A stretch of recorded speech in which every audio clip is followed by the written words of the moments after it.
You're listening to Short Inspirations from Ralph. What is leadership? Part 3.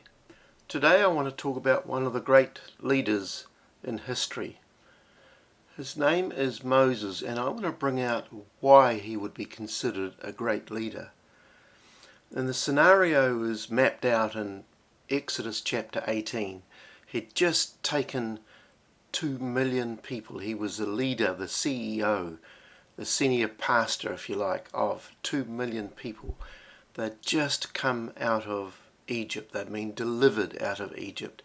And word had spread wide and far about what God had done for this nation. And so Moses' father-in-law, Jethro, arrives on the scene to see what's going on.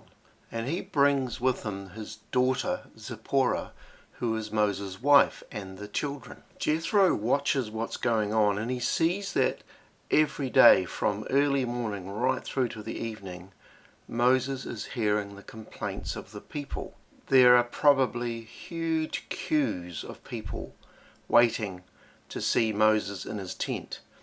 And I can imagine some of them may have been there for days. And that conversation within the queues would be interesting. There'd be frustration as well. There'd be people saying, "How long have you been here?" And one would say, "Well, I've been here 2 days." The other one, "Well, 4 days." And so Jethro questions Moses and basically says to him, "What you're doing is not good." That's probably an understatement, because the people aren't getting their needs met. Moses is probably on his way to a heart attack. He's certainly not living with his family. He's no time to be a husband, no time to be a father. And he's working. He will have a short life if he carries on that way. Jethro gives Moses incredible advice.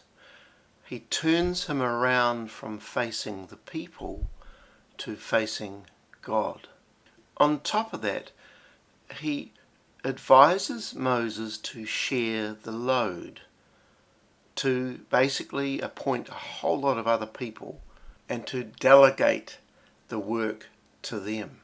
But listen to this. This is why Moses was a great leader.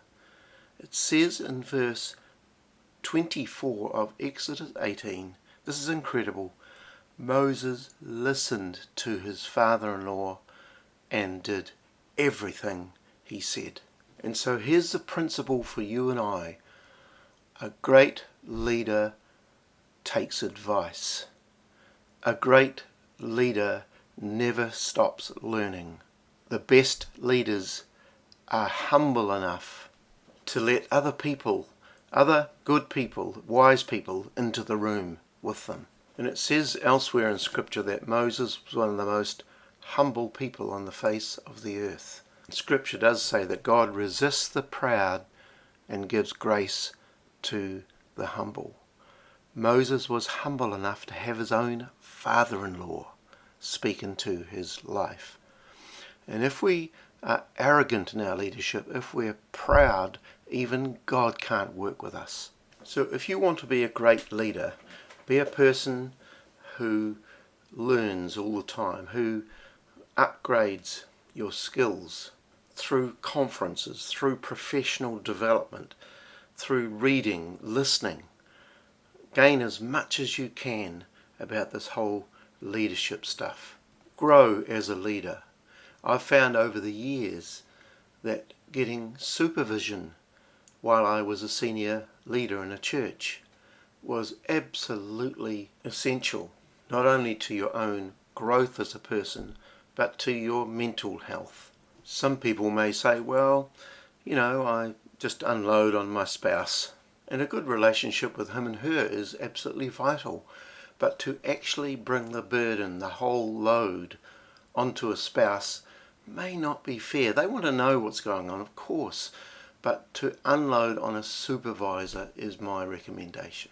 But if I was to sum up this particular episode, I would say be open in your heart to learn, to imbibe of stuff that's going to be good for you. Be humble enough to allow that to happen from people that are wise enough to speak into your life. God bless you.